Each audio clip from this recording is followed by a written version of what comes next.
Assalamu alaikum wa rahmatullahi wa barakatuh. 5 ways to practice self-care without moving a muscle. It should be a very easy thing for us to take care of ourselves because our bodies are an amana from Allah subhanahu wa ta'ala. Our minds are an amana from Allah. Our health is an amana from Allah. And we have to consider that we are going to be returning back to Allah and our bodies are going to be returning back to Allah. So for us to consider as Muslims self-care, this should be a no-brainer. This should be something that we should always be concerned with and we should be concerning ourselves with. Some people will say that self-care is a little selfish, you know? You might be a little bit too concerned about yourself. You might be a little bit worried that what you're doing, you're not really focusing on, others, you're looking after yourself, you're being selfish.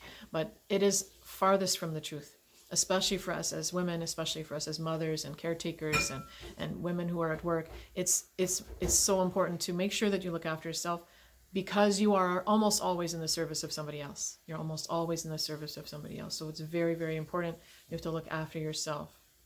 What are some ways that we look after ourselves? What are the aspects of self-care? So maybe you're just thinking, oh, she's going to talk about going to the spa, going to the gym, going elsewhere, these kind of places. This is okay. If you have the money, you have the ability, you have the transportation. This is part of what you could do. But today I'm going to be talking about what you can do at home, what you can do at your work, what you can do when you're not doing anything else. You're just resting and you're just thinking to yourself. The kinds of self-care that you can give yourself emotionally and mentally, your physical health, your spiritual health. So how do we become healthy in these ways? Inshallah, we are already healthy. I hope that inshallah, when you're looking at this lecture, you're already saying, well, alhamdulillah, I'm already a healthy person. So when you have an illness, when you have an issue in your health, your physical health, you go to a doctor. Or if you're like me, you call your mom, who's a nurse, and you get some clue about whether or not you should call the doctor or not. Or you may even have to go to the hospital. You may have to make an appointment to go see a specialist. That is the physical. You may go to see a specialist for mental or emotional issues. You may go to see a specialist like an imam or an Islamic teacher for your spiritual issues, to work out some spiritual issues that you have.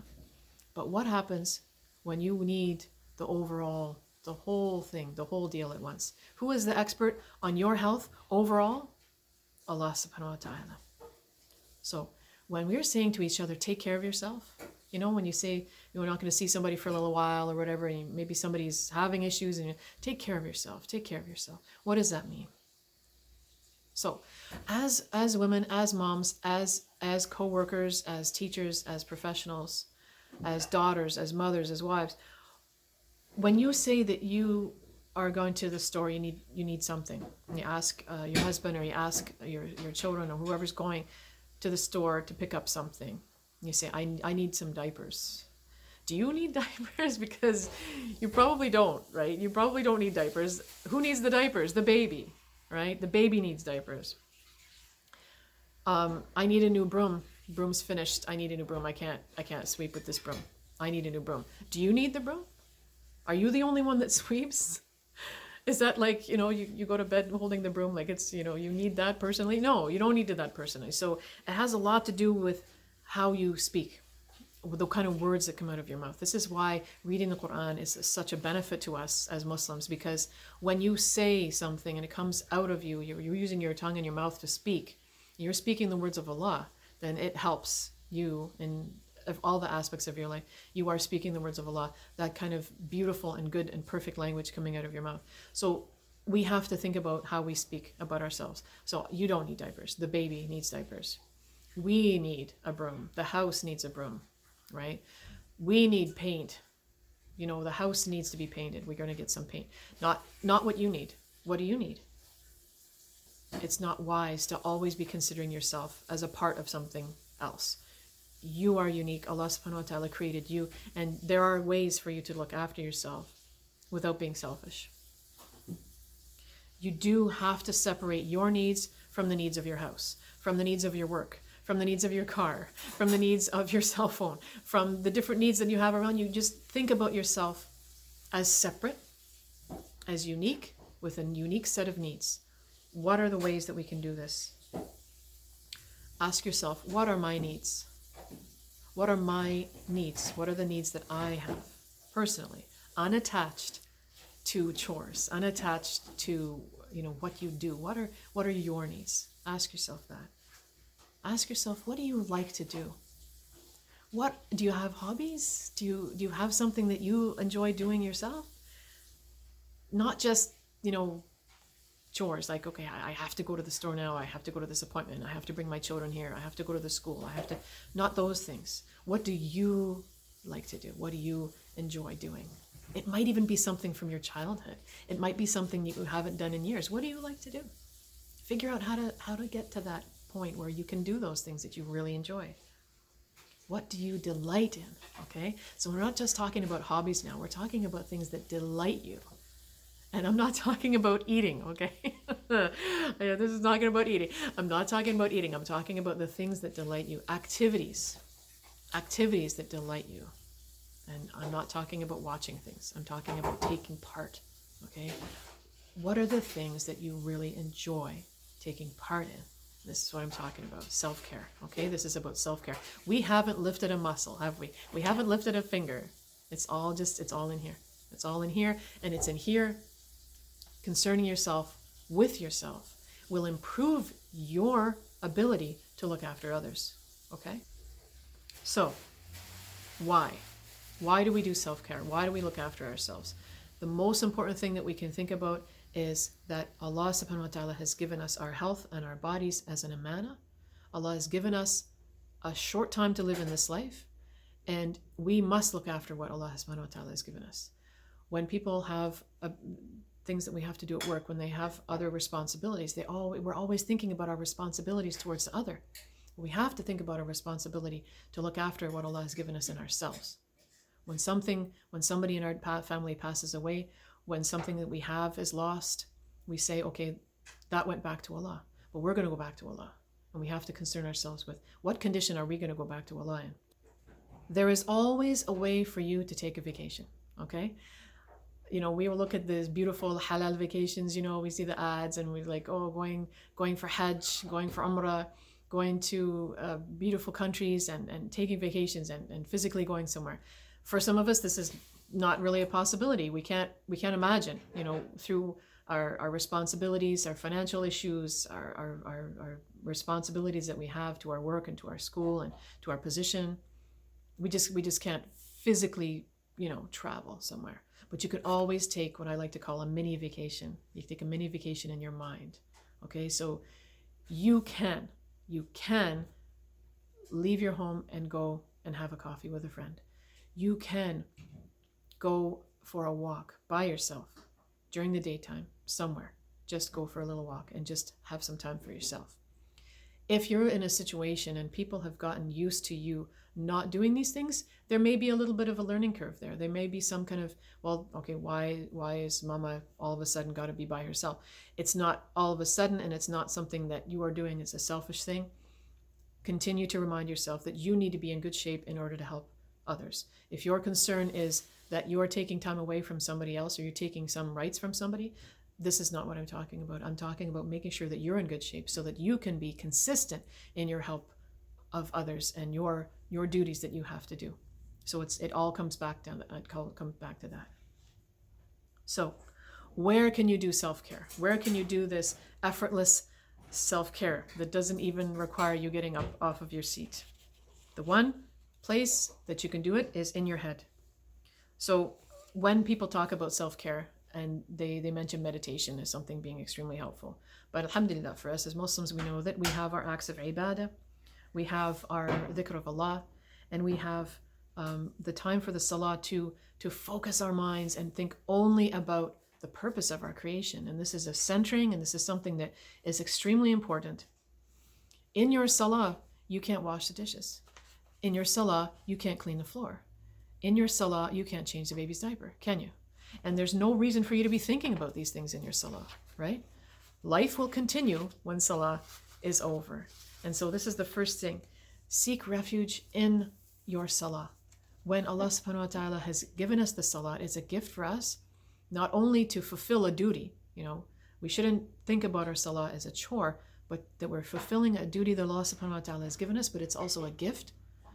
And that focus and that concentration and that blessing of time when we have just a few moments, 5 times a day, and hopefully more than that in the early morning or the late night, that we take aside, and we hope Allah subhanahu wa ta'ala gifts us with the ability to remember Him and focus on our purpose. And that is the purpose of worshiping Allah subhanahu wa ta'ala. And the other way to take a little vacation in your mind and to do self-care is tadabbur, reflecting on Allah's book. Not listening to a lecture. I'm not talking about putting on YouTube and staring at somebody else tell you about the book of Allah. Take your own time with Allah's book. Take your own time with Allah's book. Open Allah's book. Get the translation if you don't understand the Arabic. Get a book of tafsir. Study and look at it and reflect on the book of Allah. Even those of us who are studying the Quran to memorize it and to become Haveith and to finish, or tajweed rules or any of those stuff, I'm talking about aside from that. I'm talking about just you and the Quran, the words of Allah, letting Allah speak to you, and to reflect on Allah's book, but to consider what the words mean and to apply them to yourself on a daily basis. This is one of the reasons why we must read the Quran every single day. Make an excuse, sit by yourself and read from the Quran any quiet moment you have during the day, and increase and increase and increase, so that you can be reading a good session of Quran every single day. So there are some of us who can't get out of the house for whatever reason. We just can't, and it, sometimes you can, but it's just more hassle than it's worth. So if we're inside our house all the time due to whatever issues we have, health issues, small children, whatever mobility issues, finances, set up a time to do something that you really enjoy. If you've got some hobby that you can do inside your home, just really study that. If you like to just read, then find a time to just read. Get some books from the library and just read. Give yourself some moments a day to do something that you really, really enjoy. If it's something that you did when you were a child, if it's some kind of craft activity, then pick up some supplies and do some kind of craft activity. Give yourself that self-care. Remind yourself who you are and what are the things that you enjoy, separate from everybody else, separate from your duties, separate from your chores. Okay? This is what I'm talking about. In your house, you can read, you sit quietly by yourself, just thinking, exercising, doing a craft, anything that you enjoy. So we're going back to what I mentioned at the beginning. What are the things that you take a delight in?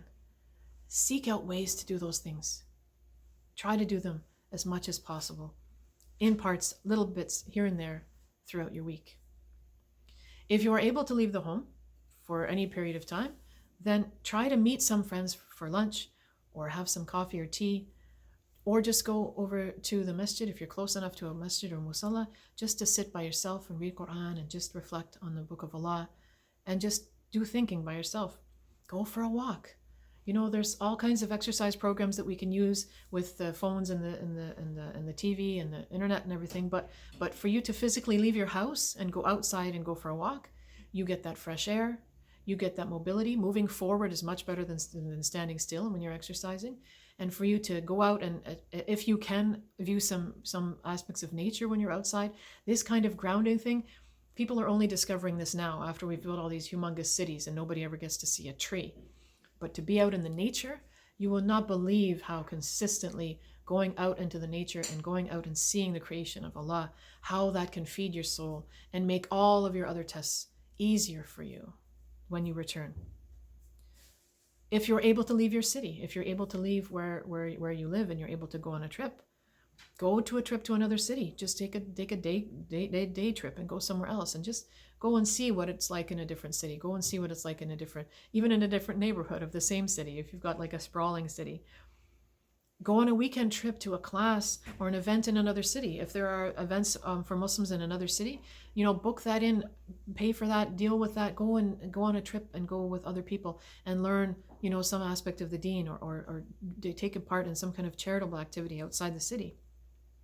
And if you have a friend that lives just a little bit too far and you don't get to see them because of the distance, or you have somebody in your family that doesn't live close to you, this is a way that you can also do self-care. How are these things self-care that you're visiting other people and you're going to other places? Because we need to be connected as human beings. It is not healthy for us to be alone all the time. It is not normal for us to be by ourselves, and be content with just ourselves. You will notice when you are around your brothers and sisters in Islam, when you're around family members, you get to feel a little bit more like yourself. And this is the whole point of this self-care, to remind yourself of who you are and to start to actually appreciate yourself and love yourself. So when can we do this self-care? Do it as often as you can. The coffee break example, when you're at work, and my son has a job, and there's a certain amount of time that they allow him to work, and then they say, okay, coffee break. Whether he actually drinks a coffee is irrelevant, but they realize that there needs to be a break point in the day. You can't go from one chore to another chore to another chore and do work and work and work all day without taking a break. If you were outside your home and you were at work, they would expect there to be breaks throughout the day, because it's psychotic to think that you can just work all the time. So take that break, take a tea, sit down, have a glass of water, give yourself that time, give yourself these breaks, and get your family acclimatized to this idea so that they know, okay, this is the break time. This is the break time. This helps mama. This helps her, deal with us in a better way. Do not wait until you're at the breaking point where you just cut everything and you just leave the house, because that's not self-care. That's just kind of running away, right? We don't want to run away. We want to be able to do what we're doing consistently. Allah subhanahu wa ta'ala loves consistency. So all of this is so that we can be consistent. All of this is so that we can be pleased with what Allah subhanahu wa ta'ala has given us, that we have considered Allah's book, that we've been reminded about our position and our purpose in life. And this is really the whole point of it. So now we get to the how. We talked about why, we talked about where, we talked about when. Now we're going to get to the how. The first thing is to be optimistic. Be optimistic. Allah subhanahu wa ta'ala says that we are his slaves and that he has planned out life for us, and our duty is to worship him and thank him. But Allah subhanahu wa ta'ala also says in Hadith Qudsi, I am as my servant thinks of me. Now, if we really know Allah subhanahu wa ta'ala, then we know that Allah has the ability to do anything for us, anything, unimaginable things. Allah subhanahu wa ta'ala gives us things sometimes we don't even make dua for, right? So be optimistic. We keep our minds on what we want, and we keep looking for ways to get it. We are clear about our goals, and we are confident that we will accomplish them sooner or later with the help of Allah. There's a beautiful hadith of the Prophet ﷺ said, supplicate to Allah the Almighty and be certain that he will answer your prayer. In another beautiful hadith, the Prophet ﷺ says, indeed, amazing are the affairs of the believers. They are all for his benefit. If he is granted ease, then he is thankful, and this is good for him. And if he is afflicted with hardship, he perseveres, and this is good for him. We know that if you are looking for something good or beneficial in a person or a situation, you will always find it. And while you are looking, you will be a more positive and cheerful person. The second thing that you can do to do self-care is to get outside. Now, we talked about this when we were mentioning about the walk, but we'll just go into a little bit more detail about the benefits of actually going outside. So, first one is that going outside could actually improve your short-term memory. It has such a beautiful effect on your mind to be outside your house, outside of your environment, seeing new things. It activates the mind. It's de-stressing. You can de-stress by just leaving your environment for a few moments a day. It helps eliminate fatigue. If you are always complaining of being tired, going out into the air, going out of your home and taking a walk and being out in the nature, this can do wonders for fatigue. It's also one of the main recommendations for people who have depression and anxiety, to leave the area that they're at and to move out of that space and go out into nature. Because when anybody is trying to think about things that relax them, they're usually thinking about nature. They're thinking about a creek or a river, or they're thinking about trees, or they're thinking about flowers. All of these things, these are relaxing things. So you go outside and we actually experience these things, and we will find it lowers blood pressure to be outside. And Allah subhanahu wa ta'ala says in Surah Al-Imran what could mean, indeed, in the creation of the heavens and the earth and the alteration of the night and the day are signs for those of understanding. Those who remember Allah standing and sitting and lying on their sides and reflect on the creation of the heavens and the earth. O our Lord, you have not created this without purpose. Glory be to you. So save us then from the torment of the fire. The third thing that I wanted to mention is call someone that you love. Social media is antisocial. Facebook is never face-to-face. When you are communicating with somebody, even just over the phone, you are hearing someone's live voice, they are communicating with you. This type of thing has a very, very important effect on your heart and on your mind. If you are going to have a conversation with somebody, then make sure that it's of benefit. You call them and you ask about them. Listen more than you speak. Find out from them, is there anything that you can do for them? If you were talking about your mother or your father or somebody that's that close to you, always tell them that you love them. You never know when that opportunity is going to stop. You never know when the situation is that you wish you had said something that you didn't. So all of these things, speaking, actually having conversation in a way of the FaceTime where you can actually have like a video call. If that's not possible, call, hear the voice. Don't leave messages. Don't just text. Don't just send emails. Have actual conversations with the people that you love, because you never know when that opportunity is going to pass and you will not be able to have these conversations anymore with them. Number 4 is plan a helpful daily routine. Morning and night, have mercy on yourself. If you know that when you wake up in the morning, you're going to be dismayed to see a sink full of dishes, manage to try to clean it up before you go to bed. Make that part of what you do all day. Get the house set up so that in the morning you can start fresh. In the morning, have certain chores that you do, laundry or whatever it is, whatever you need to do, have a routine that you do every single day so that nothing piles up. Because nobody likes a big pile of laundry. Nobody likes a big pile of dishes. Nobody likes a big stack of papers at work. Nobody likes a whole bunch of unopened emails, right? Nobody likes a long list of things to do. So make sure that you have a nice habit of looking after things that you need to do in steps so that it doesn't get to be overwhelming and that you don't give yourself a lot of hassle and pain. If you have a consistent habit, then it prevents that meltdown or overload. A lot of us, especially women, are feeling this overload, and we're considered that, I just don't have enough time. I don't have enough time. I can't get the thing done. You do have the same amount of time as all those super productive people that you might be seeing. You have the same amount of hours in a day. So you just maximize that time and you plan it out properly and make sure that you are looking after what you need to look after. The last point on our 5 steps to our 5 ideas about self-care is fulfill your purpose. Now, if you are using something for what it's not purposed for, like for example, if you're using an ironing board as a table, right? And you keep putting things on the ironing board, you keep putting things that are too heavy for the ironing board is just going to crash. All this stuff is going to fall off. It's not a table, is it? It's an ironing board. It's meant for light clothing. It's meant for pressing clothes. So when you are doing something that you're not supposed to be doing, Allah subhanahu wa ta'ala has given us what we're supposed to do and what we're not supposed to do. If you are given something to do and you have this ugly habit that harms you and it harms the people around you, and you are very consistent about doing that for years, then you know that something's going to get broken, something's going to get worn out. Imagine if you used a pen as a drill. You want to try to make a hole in something using a pen instead, pen's going to break.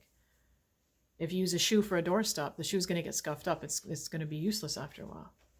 If you use a stroller to move furniture, then you know that the wheels are going to break and you won't be able to use the stroller anymore at all for what it was intended for. What is our purpose? Allah subhanahu wa ta'ala says in the Quran, what could be, and I created not the jinn and mankind except to worship me alone.